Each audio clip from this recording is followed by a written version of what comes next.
I'm Dominique Lay, your neighborhood reporter in Waco.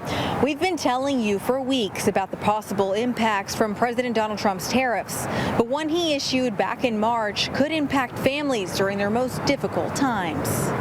On March 12th, the United States started applying a 25% tariff on imported steel and aluminum. So I met with Serenity Life Celebrations in Waco to see how they might be affected. We actually have been talking about this. We've been through this before with the COVID pandemic, so we've seen the price increases on different products. Renee Green with Serenity Life tells me they get the majority of caskets from American-based companies, but she tells me some families request specialty caskets, which come from China.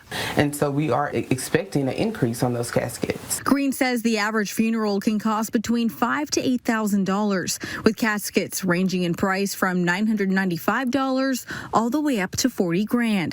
So a tariff on imported material will only add to those costs. We are anticipating that increase, and unfortunately, as the buyer, when we incur an increase in cost, the consumer will incur that increase as well.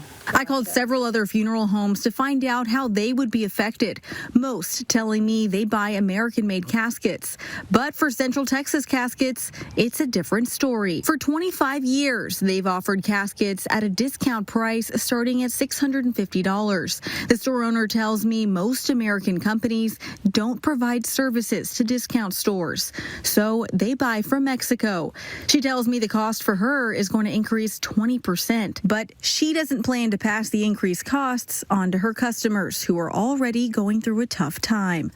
Serenity Life Celebrations also plans to keep her costs as low as possible. If it comes down to it, hopefully just maybe a 5% increase might just, be suffice. But as long as we can keep the costs affordable for our families, if the increase is not substantial, we won't make the families pay that increase. Central Texas Casket tells me they hope these tariffs are temporary, which is why they don't plan to make any increases, saying they're just going to wait it out.